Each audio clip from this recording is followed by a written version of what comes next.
Olá, pessoal.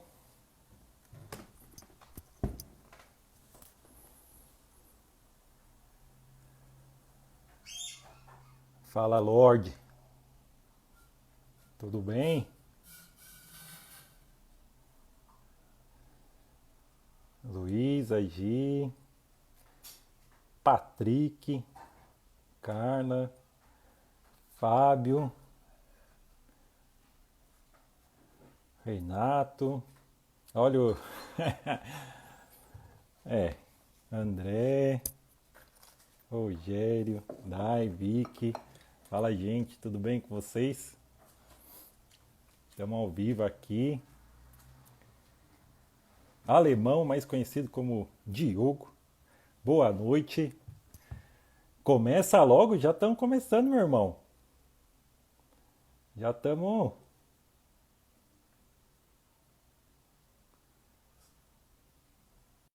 Vamos para o nosso Lu, Ué, nosso caríssimo convidado. Você já está ao vivo, meu caro Fábio? tô vendo, mas eu queria saber porque a câmera tava ao contrário, agora a câmera tá certa. Ah, agora Fala, sim. Lucas. E aí, Fabião, beleza? Beleza, mano, agora é melhor, né? Vamos debater um tema Luísa. suave, um tema tranquilo, um Nossa, tema super. feliz, um Afinal de tema. contas, eu queria saber uma coisa, não sei se você pode me explicar, já começando aí. Quem escolhe esses temas aí? Uma coisa meio maluco, né? Esse tema especificamente, eu acho que foi em algum momento de brainstorm meio zoeiro com a dica da galera mesmo. Eu acho que na primeira live que a gente fez, é uma dica da galera. Segundo foi Entendi. algo nessa onda, assim. É muito bom. Mas eu gosto desses temas, tá? Se tiver, se não foi isso que aconteceu, e sim tinha um departamento secreto e burocratizado que define os temas, esse departamento está de parabéns, porque são ótimos temas, né? São ótimos Não tenho do temas. que reclamar. E, obviamente, a gente vai contar com a contribuição de todos vocês aí que estão online, né, para mandar perguntas para a gente, para que a interação aconteça, né? Agora, Fabião, vamos lá. Fala para a gente qual que é o tema mesmo? Revoluções e contra-revoluções. E aí tem um subtítulo muito fofo, que é História, Linguagem e outra coisa que eu não lembro. E Mas alguma coisa ficou que não muito vem ao bom. caso também. Então, mas é muito bom, porque eu reparei hoje, na real, que tinha um subtítulo. Eu achava o título tão pá, tão da hora, que eu falei, beleza. E aí eu vi o subtítulo, eu falei, nossa, que subtítulo bonito. Então quem escolhe o tema é bom e quem escolhe os subtítulos são bons também. Acho que tentaram dar uma amenizada no título, né? Talvez, não sei, com aquela historinha de linguagem e papapá, papapá, né? Tem que ver, depois a gente vai atrás dos responsáveis aí pra ver. Olha lá, ó, o Os Rogério irresponsáveis, sei Cid lá. anunciando ali já. Obrigado por lembrarem. Ah, foi o Rogério. Ah, beleza, Rogério, obrigado, hein? Tá de parabéns aí. Então vamos com os dois pés no peito então desse título. Vamos encarar, puxar ele para nós e começar. Afinal de contas, o que é revolução? Acho que é legal a gente começar definindo que caminho que a gente vai trilhar nisso aqui, né? Boa. Ó, eu vou trazer um ponto de vista que eu acho da hora, mas eu quero ouvir bastante também o que o Lucas traz, porque eu acho que esse é um bom ponto de partida. Eu acho que a partir disso a gente consegue discutir bastante coisa.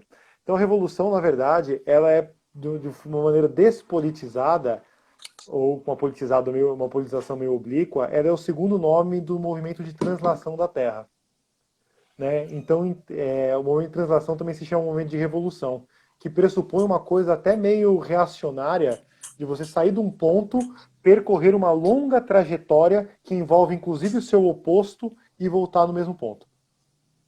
Então a revolução não necessariamente na sua origem tem essa ideia. E a primeira vez, eu gosto muito de astronomia, né? Então quando eu vi essas relações, eu falei, nossa, será que eu sou louco? Aí uma vez eu vi uma conferência com a Marilena Chauí e ela trouxe isso. Eu falei, nossa, que fantástico. Tanto que uma das ideias, das noções mais interessantes da revolução do ponto de vista comunista, especialmente do comunismo que o Marx vai sustentar, é a ideia da história não como ciclo, mas como espiral. Né? Então, e a revolução, portanto, ela até descreve um movimento. Acho que o Fábio travou, hein? Para mim, você que travou, o Lucas, voltei? Voltou. É, para mim você Beleza. voltou. Então, e aí, para encerrar, enquanto a translação ocorre no mesmo plano da órbita, a revolução, especialmente a revolução do ponto de vista da dialética marxista, se a realidade e a história é espiral, você faz um movimento semelhante à da translação, só que você não volta para o mesmo ponto, você volta num ponto superior. Daí essa ideia até é uma coisa meio tautológica que o marxismo tem, desse progresso, desse avanço, né, dessa evolução. Então, Interessante. revolução para mim é essa trajetória de mudança que envolve preferencialmente, às vezes, o exato oposto, né? Você está num ponto e você vai para o extremo oposto.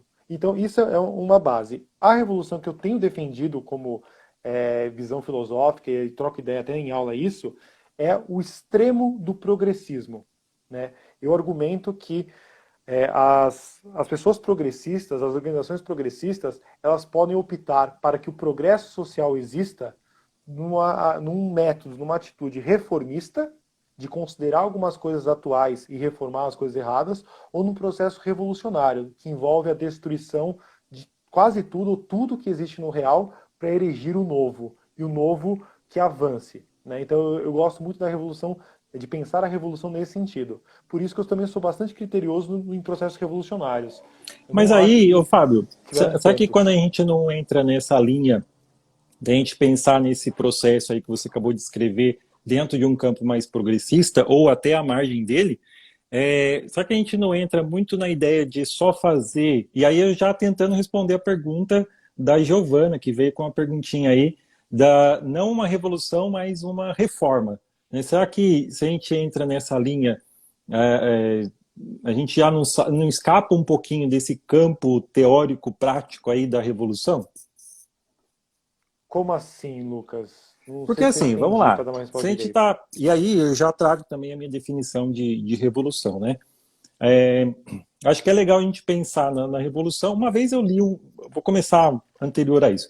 Uma vez eu li num livro falando que a revolução ela pressupõe uma transformação política, econômica e social, né, de um contexto, né? E aí depois eu comecei a ver que isso era uma coisa muito, assim, tipo, meio que arbitrária, assim, porque tá muito é, é, genérico isso aí, né? De que contexto a gente está falando especificamente. E aí, recentemente, eu tenho visto algumas coisas mais para o campo marxista que não gosta muito de definições, né? O marxismo, você deve conhecer também, né? Os marxistas não gostam muito de definições, ao contrário dos positivistas aí, né? Que já gostam de uma coisa muito mais concreta e tal, né? E esse não gostar da revolução não é porque, de uma definição, digo, não é porque as coisas não dependem de uma certa definição, mas porque a realidade ela está em constante mudança, né? Ela está em constante transformação. Então, se eu apreendo uma ideia de revolução, principalmente atual, né, sobre o que vem a ser isso, não necessariamente eu tenho uma coisa que vai se perpetuar, vamos dizer assim, por muito tempo, porque ela é bem específica de um certo tempo. Bom, dito isso, o que eu estou querendo dialogar aqui um pouquinho com a sua fala anterior dentro dessa ideia que você comentou do campo mais progressista, né? Se a gente pensar só em mudanças ou pequenas mudanças dentro desse sistema, será que a gente não caminha muito mais para um conformismo de uma situação atual, né, do que propriamente de um processo revolucionário mesmo? Não sei, uma pergunta. Lucas. Primeiro, eu vou fazer só uma digressão filosófica um pouco antes, porque eu acho da hora. Eu penso, e isso já arrumei muita treta, na verdade me afastei da academia, do campo da geografia por causa dessas tretas. Eu acho que o marxista, quem não curte muito definição, é esse pessoal marxista meio de segunda e terceira geração, influenciado pela teoria crítica frankfurtiana, tá ligado? Porque eu acho que o Marx mesmo, ele amava a definição. Eu entendo, inclusive, boa parte da obra do Marx, especialmente o Capital, como um livro de definições. Ali ele define. O Capital são 4 volumes, 3 uns quebrados, né? Focado em definir o capital. E depois, nesse interior do processo, definir o que é mais-valia, etc. E eu vi isso na geografia como a fragilidade das definições foram enterrando a ciência até ela acabar em breve, eu imagino, daqui uns 20 anos acabará. Então, entretanto, eu entendo o ataque dessa teoria crítica às definições excessivas, porque o marxismo que foi feito, sobretudo na União Soviética, ele tinha características positivistas de não crítica, né? De ser uma coisa ortodoxa, quase religiosa. Então, eu respeito, mas eu gosto, e aí eu dou de antemão, eu prefiro um marxismo que defina coisas. Eu acho que a indefinição, ela é reacionária. Ela age contra a luta para o progresso. Ponto. Segunda coisa, olha o que está sobranceiro ao lado do meu computador. Não sei se vocês conseguem ver. É um livro citado pelo Manuel na nossa primeira live, Reforma e Revolução da Rosa Luxemburgo. E aí eu acho que vai o ponto que você queria, ô Lucas. Eu, do ponto de vista da minha índole, eu tendo ao reformismo. Ponto. Tipo, eu não tenho esse ímpeto de ir para as cabeças revolucionárias, que eu acho que é um processo que precisa ir. Qual que é o problema? E aí acaba sendo uma contradição em mim, infelizmente. Eu tenho ideias revolucionárias, só que eu penso que isso é possível chegar através do reformismo. Só que todas as grandes iniciativas reformistas, todas, e se o Marx estiver certo, a gente tem que aprender com o passado, todas deram errado. Né? O próprio partido que a Rosa Luxemburgo militava, que era o Partido da Social Democracia Alemã, optou pelo reformismo, que redundou num apoio vergonhoso desse partido à Primeira Guerra Mundial, que era uma primeira guerra antissocialista, tudo uma coisa reacionária, imperialista, nojenta. Depois, esse mesmo partido vai fazer uma base importante para a República de Weimar, que vai redundar no Hitler, que é o retrocesso máximo de uma sociedade. O reformismo que nós vimos no PT, no Brasil. Toda vez que optou-se por um reformismo durante o PT, hoje a gente está colhendo esse processo. O João Goulart, quando ele optou não radicalizar, e até parte do Partido Comunista, antes de romper em 62, em PCB e PCdoB, quando eles optaram por conciliar em busca, no caso do brasileiro bem específico, que tem esse fetiche que eu tenho também, não consigo superar, de que há alguém na burguesia que é nacionalista e vai nos ajudar a fazer as reformas. Não vai. Pelo menos a história diz que sempre que a gente acredita nisso, a gente se lasca. Daí que eu acredito no reformismo, mas eu acredito de uma maneira tola e vergonhosa, porque eu acho que ele realmente é primo irmão de um conformismo e que se uma coisa bem o que a gente viu nos anos do governo Lula, a gente ganhou em 14 anos de PT, a gente ganhou 10 laranjas e estamos perdendo 100, porque foi reformista. Agora vê, e aí por isso eu queria ser polêmico, depois a gente pode descer o pau na polêmica, vê a Venezuela, se consegue tirar o Chaves, se conseguiram tirar o Chaves e se conseguiram tirar o Maduro. E ali então, portanto, eu acho que é um processo revolucionário. Só que olha o preço que os caras pagam. Quem está disposto a pagar por isso também. Então, um pouco isso que eu penso. Mas eu acho que você tem razão, viu, Lucas? E é isso aí. Ah, não, é legal a reflexão que você traz. Eu acho que a ideia que você trouxe, só voltando um pouquinho, né, também do Marx, eu sinceramente, não sei se eu tenho uma definição, ou uma definição não, uma clareza tão específica ainda sobre acreditar numa definição ou não dentro do marxismo, mas eu acredito muito que a ideia é muito boa. A ideia de você não cometer anacronismos históricos, de tentar colocar aí... Anacronismo é quando a gente pega alguma coisa de algum lugar e tenta colocar, do passado, né, e tenta colocar no presente exatamente como foi, né? E aí, toda vez que a gente tenta fazer isso, obviamente a gente entra em erros, né? E o processo dialético marxista explica bastante isso pra gente, né? Ou seja, a gente primeiro precisa ir para a realidade, tentar entender essa realidade, para daí a gente dar os pressupostos aí de como vai ocorrer uma possível transformação, enfim, né? Acho que vai muito nessa linha aí. Agora, com relação a essa questão de ser reformista ou não, eu também, assim, eu tenho, assim, eu prefiro a revolução, né? Eu acho que você traz pontos bem importantes, né, sobre a questão da diferença, principalmente entre revolução e um reformismo, mas no fundo a impressão que dá é que esse reformismo, ele no fundo é uma adaptação ao sistema capitalista no sentido de permanecer os mesmos é, é, o mundo, os ricos como ricos e os pobres sendo explorados cada vez mais, né? E eu acho que nem você falou, é, olha o preço que a Venezuela está pagando. Sim, ela paga esse preço porque a gente está no mundo praticamente, né, grande parte dele capitalista, e todos os boicotes econômicos que são feitos, obviamente que algum preço ela vai acabar pagando com isso, né? E não é propriamente por causa de um sistema interno que isso acaba acontecendo, né? Mas também existe um contexto mundial que a gente precisa levar em consideração. Agora, é, e aí vem um outro ponto que eu acho que a gente pode discutir aqui sobre a questão da consciência de classe, né? Será que falta uma consciência de classe para a gente conseguir chegar numa revolução? Ou isso é balela de marxista, coisa chata, que, credo, não vamos falar sobre isso. Esse papo tá bem Isso é uma, marxista, hein? isso é uma pergunta, ô, Lucas? Posso responder? Claro. Antes, eu gostaria de fazer só duas pontuações, porque eu gosto muito de discutir sobre a consciência de classe. Primeiro é que, assim, me chama a atenção, e quem foi meu aluno, que já ouviu eu falar isso mais de uma vez, é muito, muito difícil, infelizmente, e os anarquistas já falavam isso, e eu acho com razão, você ser revolucionário depois dos 30 anos. Né? Parece que a partir dos 30 anos você se envolveu num sistema de tal modo, e com as visões de mundo arcaicas de tal modo, que é difícil, são raros os revolucionários, né? Realmente de ímpeto que conseguem superar isso. São preciosos.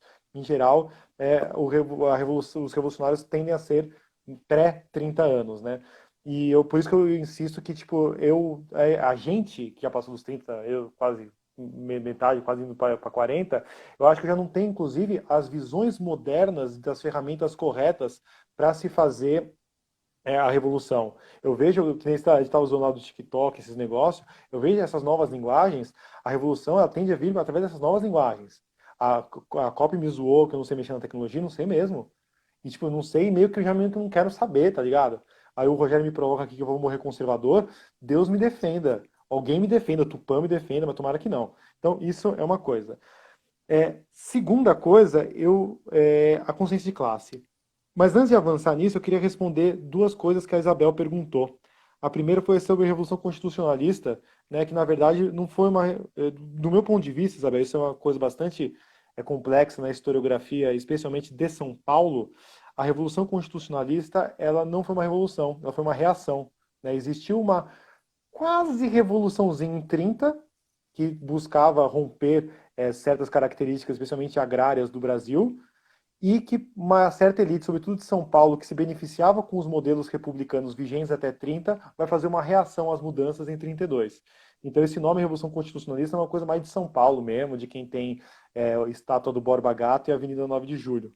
Né? Então eu peguei uma visão minha, acho que depois pode ver, eu já discuti isso um pouco com o Rogério, Lucas, talvez eu possa estar enganado. E segundo, a ideia do Marx não era substituir o Estado burguês por Estado operário, na real. O Marx, quando ele escreveu um manifesto do Partido Comunista, ele visava o comunismo, e o comunismo, para chegar a esse comunismo, que é uma sociedade sem Estado e sem classes, ele acreditava que uma das etapas era os trabalhadores tomarem o poder do Estado, fazer uma ditadura do proletariado. Só que isso ele não trabalhou tão bem assim. Quem vai trabalhar mais depois é o Lenin, que inclusive vai ser bem sucedido. A ideia, então, era suprimir o Estado. Tanto que uma diferença comum entre comunistas e anarquistas é como suprimir o Estado. Para os comunistas, em geral, há etapas, né, como, por exemplo, a formação de um partido forte, que é de massas empoderadas, e que os trabalhadores vão chegar e tomar o poder. Para os anarquistas é uma coisa mais simples, tipo, para acabar o Estado precisamos acabar o Estado. E daí todos os problemas serão resolvidos, que eu acho uma discussão muito da hora. Mas indo, não sei, depois o Lucas quiser falar, mas indo especificamente à consciência de classe, Lucas, me parece que toda a sociedade se torna soberana, forte, ou pelo menos todo corte social que se torna soberano e forte é quando ele atinge a consciência de classe. Onde eu quero dizer, os senhores feudais e os vassalos na Idade Média, eles tinham muita consciência de classe. À medida que a consciência de classe foi ficando meio esquisita e a burguesia foi ganhando consciência de classe, e vão fazer uma revolução burguesa do porte da Revolução Francesa, que é uma revolução burguesa, mas é revolucionária naquele contexto, os burgueses ganharam a consciência de classe e foram. Agora, nós vivemos num tempo em que a burguesia tem consciência de classe, os trabalhadores não. Daí que eu acho fundamental que os trabalhadores tenham. Porque os burgueses não pensam duas vezes em fazer o que eles acham que é certo para atingir os objetivos deles. Então, por exemplo, hoje nós estamos no pico do genocídio da Covid-19 e a burguesia decidiu abrir o comércio. Meu, decidiu como? Porque a consciência é de classe. Até porque quem vai morrer mesmo vai ser os trabalhadores. Se os trabalhadores tivessem também a consciência de classe, teria uma disputa. Como não tem, uma galera vai trampar, outra fica chorando, outra reclama, e beleza. Então eu acho a consciência de classe fundamental. E na minha concepção, o que seria essa consciência de classe? Ter noção do seu papel na estrutura e até onde você pode chegar naquele momento. Né? Por exemplo, o que eu observo de mim? Uma vez eu li o Eric Hobsbawm e eu fiquei chocado. Quando o Eric Hobsbawm, acho que no Introdução da Era do Capital, eu acho. Enfim, em algum lugar do Eric Hobsbawm ele fala que chamava muito a atenção dele de ver a quantidade de trabalhadores que nasciam pobres e achavam que não iam morrer pobres. Mesmo que, estatisticamente, quase todo pobre que nasce pobre morre pobre. E olhando a minha vida e tipo, a trajetória dos meus familiares, se eu não ganhar na Mega Sena, a possibilidade é que eu vire estatística.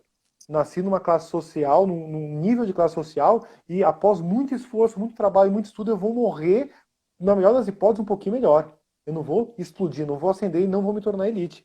Então essa a consciência de classe, de saber quem você é, quais são os seus limites, das suas forças, das suas fraquezas, isso ajuda bastante numa transformação do mundo, se quisermos transformá-lo também, né? Não sei se é o caso. Eu acho que é legal que pelo menos você vai morrer um pouquinho melhor, mas com um monte de livro, né? Olha o tanto de livro que você tem.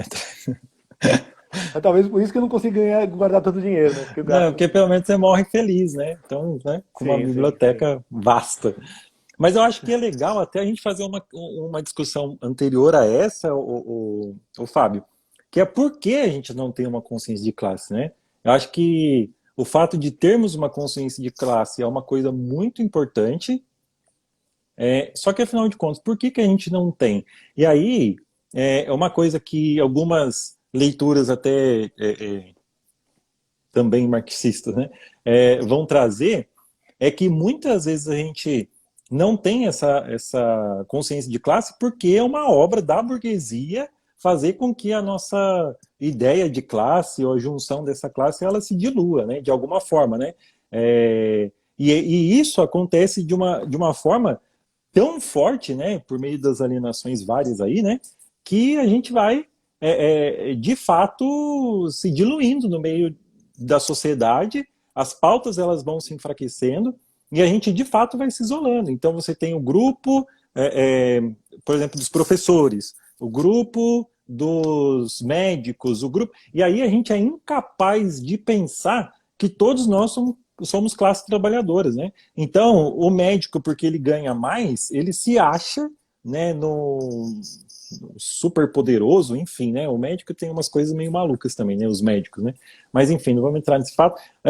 Achando que porque os caras ganham, sei lá, 20, 30 mil, o cara é tipo o dono do capital, né? Acha que, não, eu tô acima dessa classe explorada aí, trabalhadora, o cara que pega a mochilinha e vai pro iFood trabalhar. Então, quer dizer, o cara, ele não tem de fato essa consciência, né? Porque ele consegue viajar todo ano para a Europa, ele acha que está acima de tudo isso.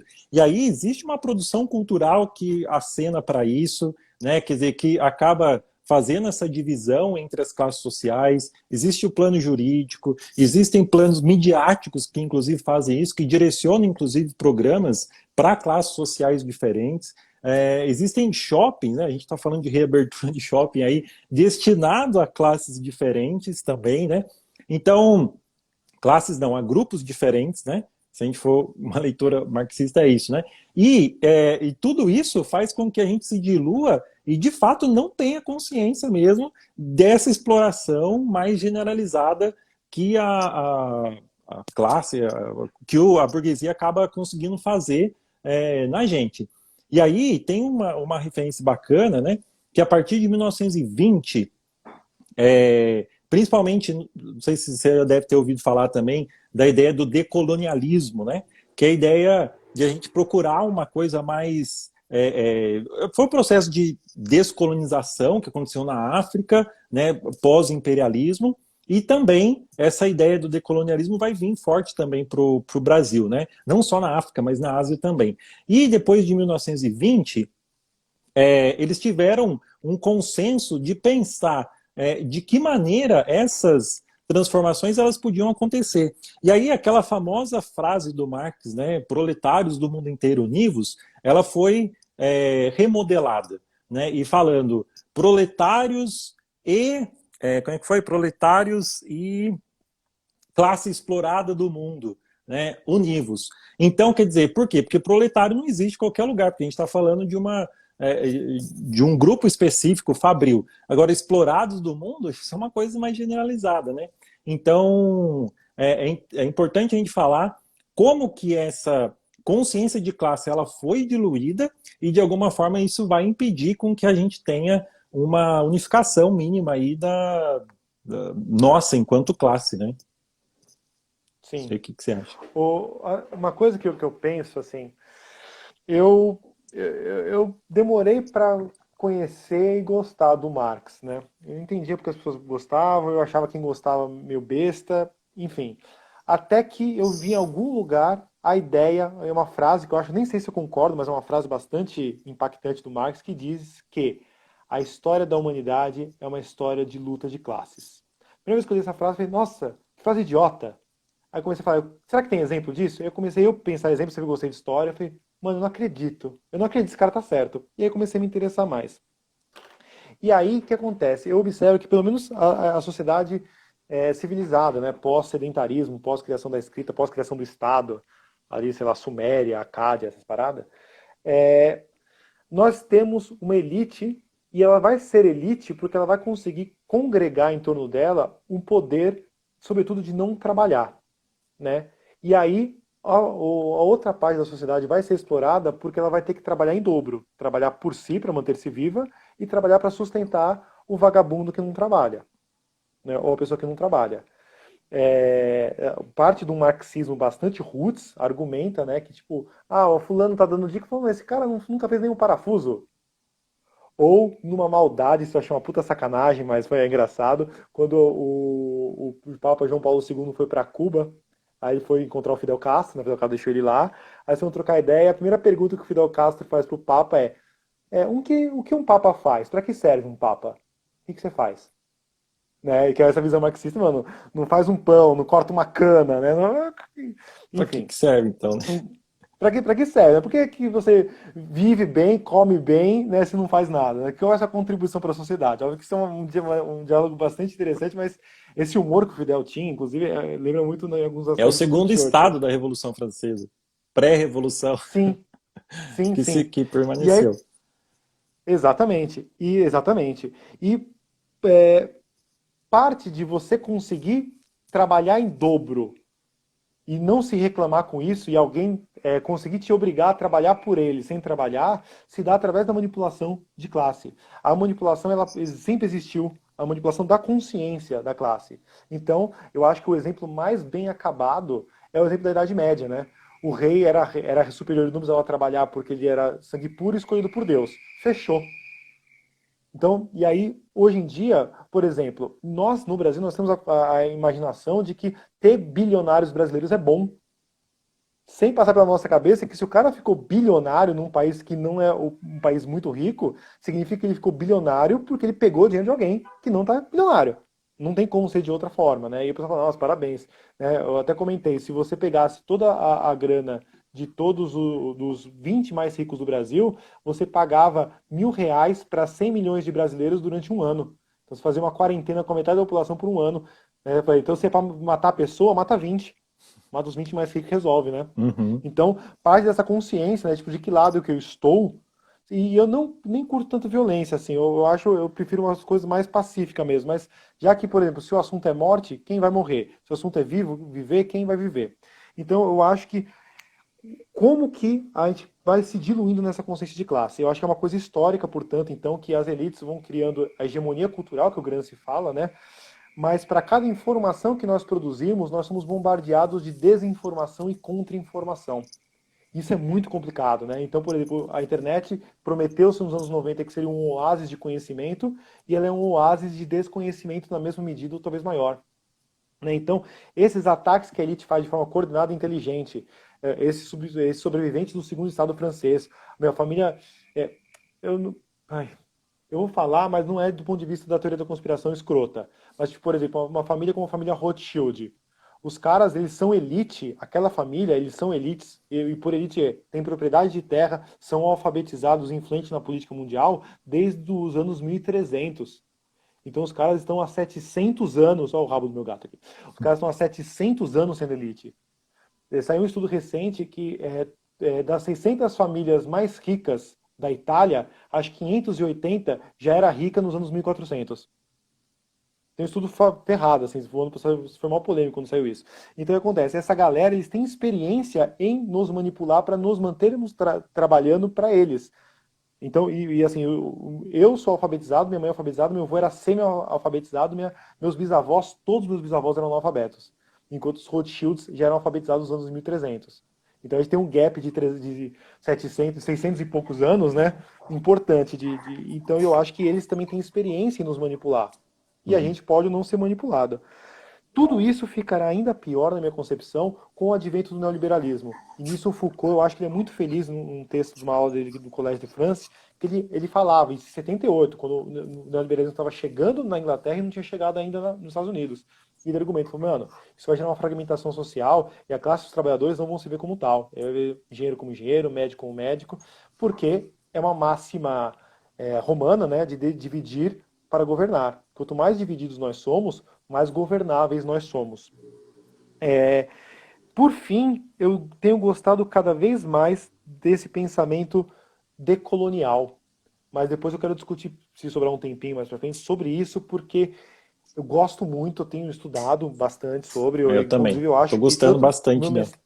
então, tanto o meu mestrado quanto o meu doutorado, sem querer querendo, ele se encaixa muito bem nos estudos decoloniais, só que tem um probleminha aí que eu acho que ele é bem complicado, só que eu não quero contaminar nossa live com essa tristeza que eu encontrei. Mas é um pouco isso que eu penso, então, ô Lucas. Entendi. Não, muito bacana. E depois o Dan fez uma pergunta, Damburgão. Dan Burgão. Bem bacana. Eu só vou fazer um comentário, aí a gente entra nessa pergunta dele que eu achei interessante, né? Que eu acho que esse aparato da burguesia para conseguir fazer uma alienação com a população, ele é tão forte que eu até comentei já com você em outra oportunidade, que uma vez eu estava lendo um texto do Vygotsky, e ele estava falando sobre a questão da educação, ele é um educador marxista, e ele estava falando sobre os processos manipulatórios, né, que a humanidade como um todo, ela conseguiu desenvolver para, de alguma forma, manter a população meio que pacificada, vamos chamar assim, né? E ele fala que na Idade Média, quem cumpria esse papel era a igreja. Então, colocando, por exemplo, que tinha o acordo, por exemplo, de servidão, né, que o camponês tinha que fazer, e nisso era meio que selado pela igreja. Se o cara se revoltasse ou desobedecesse o senhor feudal, ele não só estava cometendo um crime, mas também um delito contra Deus, né, uma coisa escatológica, né? Então, Exatamente. você não só era condenado fisicamente, mas na alma, né? Então isso acabava fazendo com que qualquer processo revolucionário ele tivesse sérios problemas, né? E o Vygotsky ele vai dizer que o que muitas vezes ocorre atualmente é que a psicologia se presta a esse serviço, no sentido de e não só a psicologia, mas a psiquiatria também, né? No sentido de medicamentar um monte de gente, né? Nos vários sentidos, é óbvio que as doenças elas existem, mas no fundo todas essas doenças existem, olha o gatão aí. Todas essas Dá um oi. doenças, no fundo, elas são um processo do nosso sistema capitalista, né? Não dá para a gente fazer uma cisão com relação a tudo isso. E aí, o que essa psicologia faz, né? Ela faz com que o indivíduo ele se adeque, né? Ele olhe, por exemplo, para uma exploração e, no fundo, ele traga o problema para si, e pense, né? Putz, eu preciso me adaptar a isso, eu preciso mudar isso, eu preciso fazer aquilo outro, sem jamais contestar o sistema exploratório no qual ele vive, né? E aí, nessa mesma linha, recentemente, acho que agora já perdeu muito a força, né? O coach também faz isso, né? De uma forma muito mais superficial e ridícula, né? Mas também se presta esse serviço, né? Inclusive, a gente teve uma experiência muito intensa lá no colégio com o coach, né? É, Yes. yes, yes, yes. Então, eu acho que esses processos, eles acabam se aliando, por exemplo, a uma igreja atual, eu vou chamar de maldosa aqui, né, que é essa igreja neopentecostal e tudo aquilo, não toda, lógico, né, existem sérias exceções, né, de pastores muito, enfim, sérios no que fazem, porém, é um ramo que se presta muito, né, a esse tipo de linha, né, de vamos fazer com que todo mundo se adeque a um sistema, tá bom assim, se você não tá bom, essa teologia da prosperidade, né, se não tá bom agora, você não rezou direito, você não tá fazendo as coisas bem, e no fundo sempre culpabilizando o indivíduo por todas as mazelas que acontecem na vida dele, né. Livros de autoajuda, então um pouco a literatura também vem ajudar isso, né? Os livros de best-seller, enfim, né? Então tudo isso de alguma forma, o que isso tem a ver com o processo revolucionário, né? Ao meu ver, tudo, porque querendo ou não, todo essa produção burguesa, né? Que vem à margem dessas classes, enfim, dessas pessoas. No fundo, elas tentam de alguma forma é, manipular no sentido mais, sei lá, mais perverso, né? Porque no fundo você acaba achando que aquilo que você falou, né? Não, eu vou conseguir morrer rico, mas no fundo a gente sabe que isso não vai acontecer por causa de todas as estatísticas, né? Você vai morrer pobre assim como você nasceu, enfim, né? Então é um pouco o que o nosso sistema capitalista se propõe a fazer, né? E eu acho que um ponto bem bacana que as pessoas falam também, né? Ah, não, eu sou contra a revolução porque ela é muito violenta. Né? Ah, o processo revolucionário é muito violento. Eu sou contra a violência. Né? Mas esquece que o sistema capitalista ele é altamente violento. Né? É só dar um pulo na periferia para você entender o que é violência, né? Social, econômica e o que esse sistema ele produz, né? Nos cantos mais recônditos aí das cidades, principalmente em grandes centros urbanos. Né? Então, acho que são reflexões que, no fundo, agregam a ideia de o quanto que essa consciência de classe ela é importante. E aí eu vou trazer Paulo Freire aqui, né?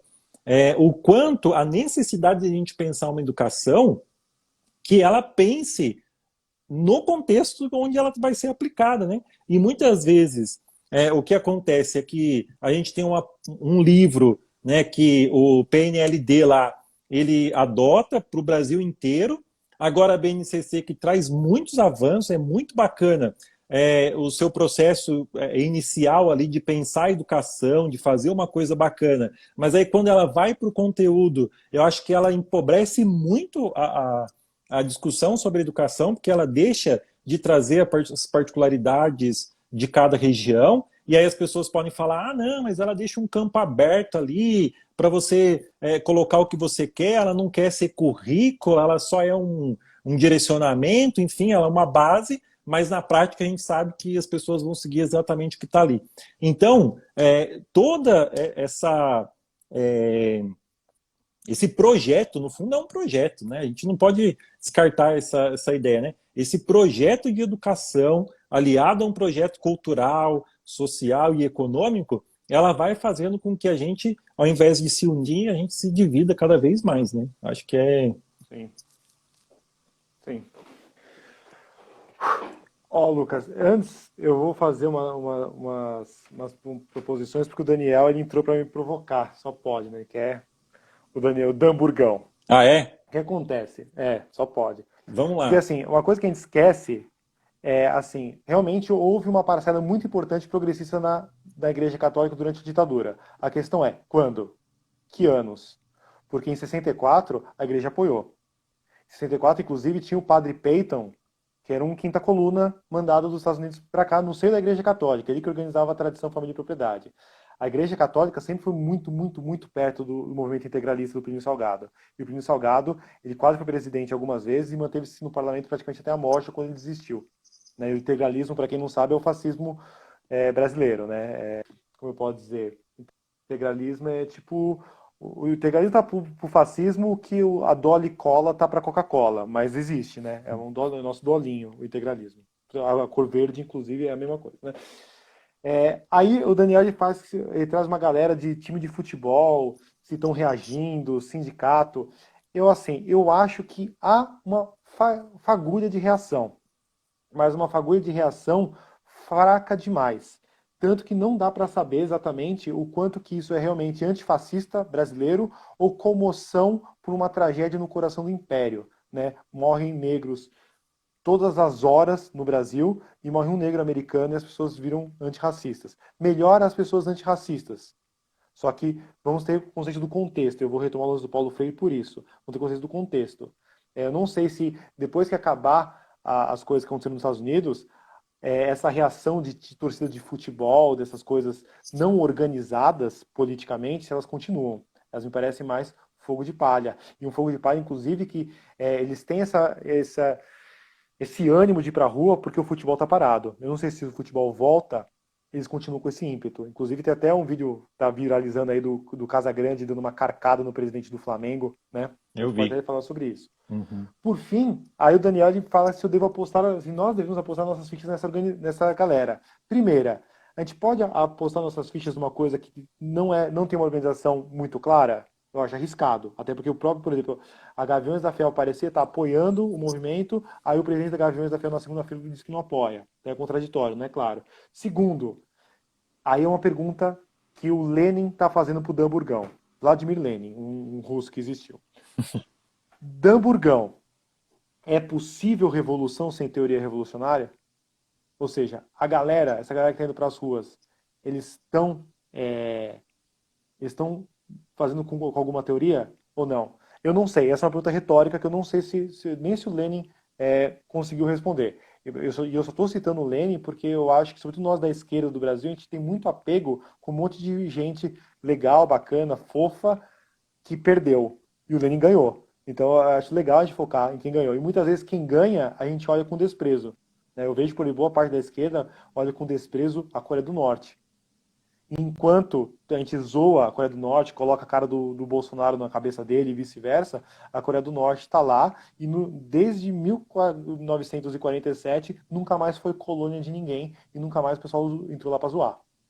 Então a gente fica zoando, enquanto aqui o bicho todo mundo deita e rola. Então essas são as minhas provocações e minha reação. Agora tá mania, né? Eu reagi assim ao que o Dan Burgão trouxe pra gente. O que você trouxe, ô Lucas, sobre a psiquiatria, a psicologia... Não, vou falar do gato antes. O gato, o nome desse gato é Panda, porque ele parece um panda, segundo nós, né? E tem uma foto famosa do Lenin segurando um gatinho igual. Então eu deixei, depois vocês procurem aí, Lenin com gatinho, um gatinho bem parecido. E eu tô fazendo um carinho, tipo o que o Lenin faz no gatinho da foto. Tem um neurocientista que eu gosto muito, que é o Siddhartha Ribeiro. Meu bicho é épico. Quem não conhece, dá um Google e vê qualquer coisa dele, que é o bicho embaçado. E ele argumenta, outros também argumentam, mas eu lembro dele, que talvez a psiquiatria acabe. A psicologia e a psicanálise têm um horizonte de progresso mais profundo, mais distante. A psiquiatria não, é um negócio muito coisa do século XX que não evolui. E se você for aplicar na psiquiatria métodos científicos realmente rigorosos, o pessoal, ele diz, não sei, mas é um neurocientista. O índice de acerto de um antidepressivo, ele é percentualmente pouco superior a de um placebo. Então, tipo, o antidepressivo resolve 10% dos problemas e o placebo resolve 8%. E aí a questão é, vale a pena você gastar dinheiro e se intoxicar com antidepressivo por 2% de margem? Então ele fala que à medida que os estudos vão avançando, talvez a psiquiatria acabe. E você pode ver os psiquiatras, os mais progressistas, eles tendem a ir para um lado de psicanálise e psicologia, e os mais reacionários são bem manicomiais, né? Eu tenho gostado de pensar um pouco sobre isso. Por fim, eu queria trazer que você falou da revolução violenta. Mano, se morrer 60 mil pessoas por ano em homicídio não é violento, tipo, o que é violento? Que revolução matou 60 mil pessoas por ano? durante muitos anos, mas nem o Pol Pot no Camboja. Né? Talvez o grande massacre, aí talvez esse sim, o massacre que a extrema-direita fez no governo do Sukarno em 65 na Indonésia, que eu acredito que tenha matado 1 milhão de pessoas. Né? Mas a gente está pau a pau ali. A questão é que quem morre na Revolução e quem morre no estado atual do capitalismo. Quem morre na Revolução é todo mundo está arriscado de morrer. A possibilidade de morrer é de todo mundo pode morrer. No sistema capitalista atual, não, os pobres têm 80% de chance de morrer. Se for pobre, preto e periférico e jovem, é 80%. Aí se é menos periférico, menos jovem, vai subindo até chegar no branco velho rico, que mora no centro. Esse não vai morrer nunca. É tipo a Rainha Elizabeth, né? Mora no centro do capitalismo, branca, velha, vai que vai embora, né? O pessoal fica zoando aí, coitada da Elizabeth. Então, eu acho que assim, a questão é violência, usando aquele pensador que ora nos governos Bolsonaro, morrer vai morrer, gente, né? Não é isso que ele falou? A questão é quem morre. Na Revolução morre, do jeito que a gente está agora morre também. A questão é vamos escolher direitinho quem vai morrer e quem vai viver. É um Aham, pouco de necropolítica, mas no final, infelizmente, acaba sendo isso. é. Então, a revolução é violenta, é. Bom, o problema que assusta as pessoas é que a revolução violenta pode atingir todo mundo. Já o sistema capitalista ele tem os alvos preferenciais. E uns se confortam com isso, outros ficam, tipo, eu não curto muito essa ideia, eu prefiro até uma coisa mais democrática, de ser mais uma roleta russa, que eu acho que é um pouco o que a Covid faz, né? Ela dá uma. Ela começou matando primeiro brancos, ricos e velhos, né? Por isso que eu acho que o pessoal se chocou. E agora tá mudando um pouquinho. E aí E normaliza, né? Parece que a gente está normaliza. normalizando, né, as Sim. mortes, enfim. Era 1.000 mortes por dia na Itália, era Pray for Italy. Agora é 2.000 mortes no Brasil, vamos trabalhar, crise superada. É. Né? Porque a gente nem não se enxerga mesmo. Né? Então o Brasil, é interessante que a gente está falando de consciência de classe, mas o trabalhador brasileiro, ele não tem uma consciência de classe, mas tudo bem, porque a gente viu que historicamente é difícil o subalterno, né, o trabalhador ter a sua consciência, é muito difícil, é muito raro. E quando ele adquire essa consciência, essa classe que adquiriu, ela sobe o extrato e vira elite. Né? É muito raro isso acontecer. Mas nós também não temos uma consciência nacional. A gente não tem uma consciência nacional, a gente não olha para os nossos nacionais. Pelo contrário, a gente tem uma consciência, a gente foca no centro do império. A gente não foca em nós. Isso por isso eu gosto de alguns estudos decoloniais que eles enfocam bastante isso. A gente não se, a gente não vai ter consciência tão cedo porque a gente sequer se enxerga, a gente não está A vendo. gente fica Aqueles vídeos do Porta dependente do dos, que. Tanto que o Brasil ele do que eles só mandam. começa uma manifestação depois que morre o Sim. George nos Estados Unidos, né? Enfim. Tanto que, meu, o ano passado, o inferno na América do Sul, no Chile, na Colômbia, no Equador. No Equador, os caras mudaram de capital, mano. E aqui, pessoal, tranquilo. Aí morre um maluco nos Estados Unidos. Enfim, é o império. Mas tudo bem, porque é uma estrutura imperialista. Eu acho que a gente ter consciência disso, nem ficar reclamando, mas ir pra cima, é importante. O que você falou do Paulo Freire, eu venho pensando muito sobre isso, porque ontem a minha enteada me perguntou, fez umas perguntas históricas do nada sobre o carnaval. E eu respondi, tipo, uma parte razoável, fiquei até orgulhoso de mim, tipo, 50%, e a outra metade eu não sabia. Mano, e o que mais é importante para um brasileiro saber que é a história do carnaval? E eu me vi sem saber. A sorte é que eu tenho um amigo, o Bruno, que é um especialista em carnaval, em escola de samba e tal, e eu perguntei pra ele, eu pude me socorrer.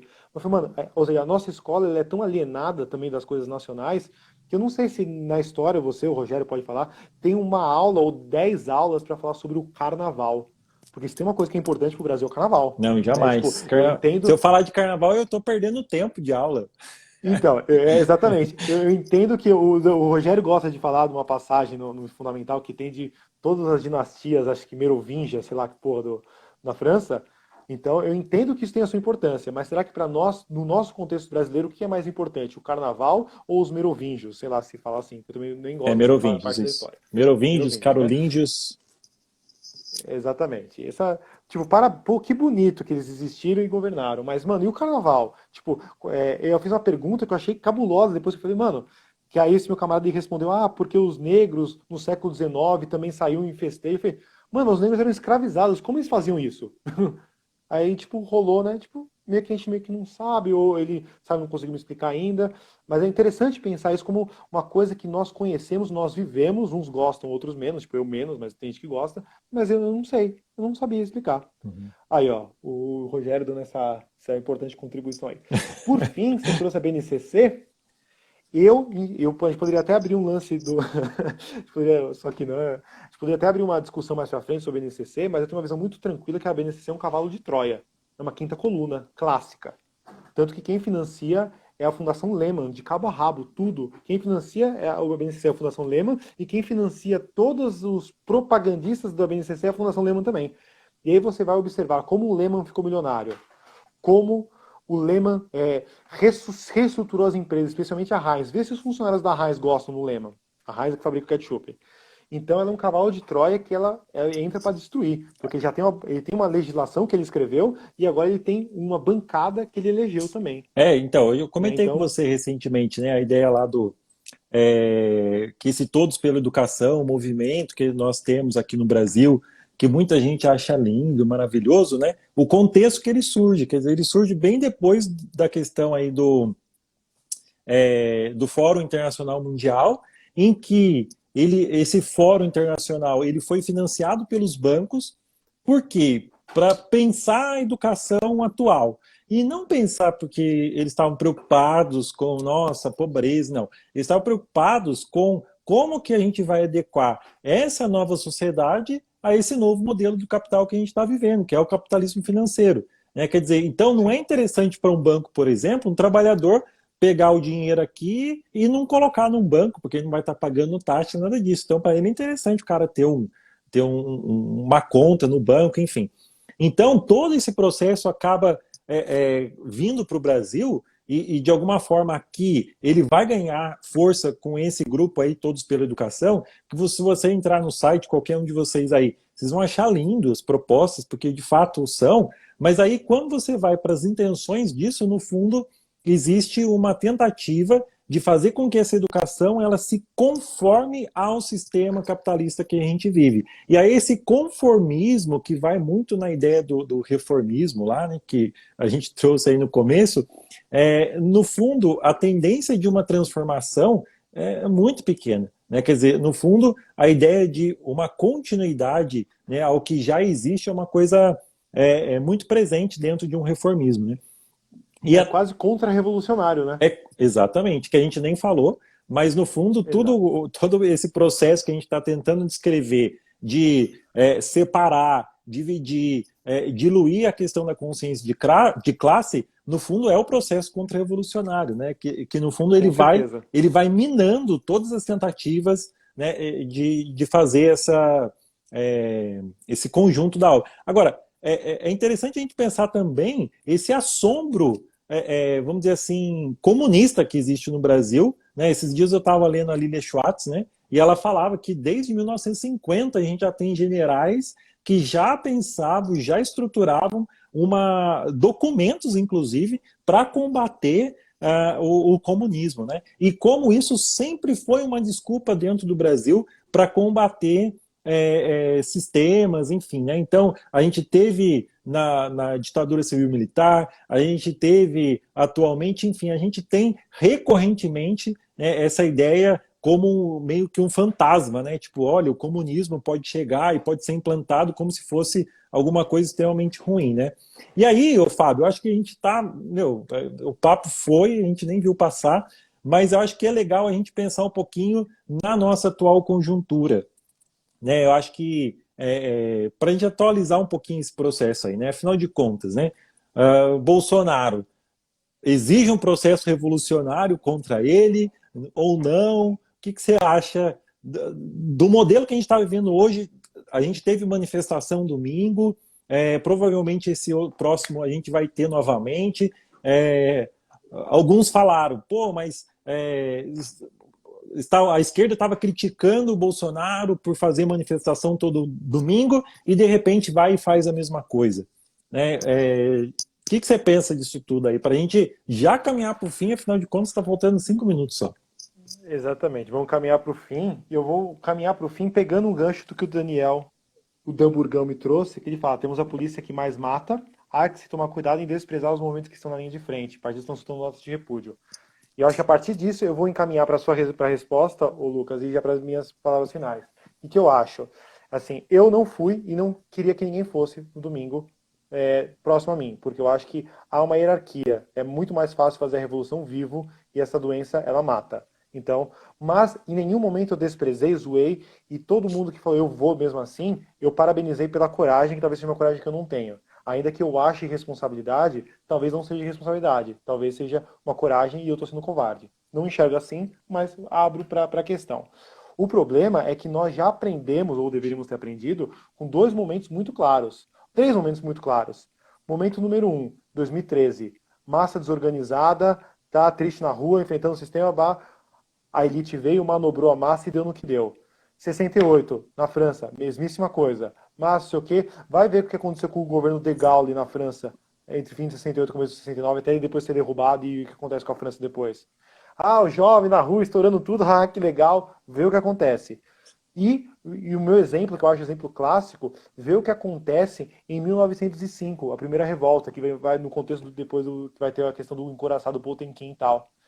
Vai ver o que acontece. Então eu acho assim, se nós não tivermos Primavera Árabe também, em alguma medida, né? Primavera Árabe, exatamente, essas revoluções coloridas, o Euromaidan na Ucrânia, meu, se a gente não tiver cuidado, vem a roda viva e carrega a roseira para lá, como diria o Chico Buarque. Então, isso é um cuidado que é importante de ter. Só que então, e aí os partidos estão soltando nota de repúdio. Não é porque os partidos estão fazendo cagada que uma outra cagada menor não é cagada. Não, é só uma cagada menor. Eu acho, não sou a favor de ir, eu sou a favor de acumularmos forças para ir para as cabeças. Mas aí que você perguntou do Bolsonaro, o Bolsonaro ele trilha um caminho muito perigoso. Ele trilha o caminho da guerra civil. É o que ele deseja.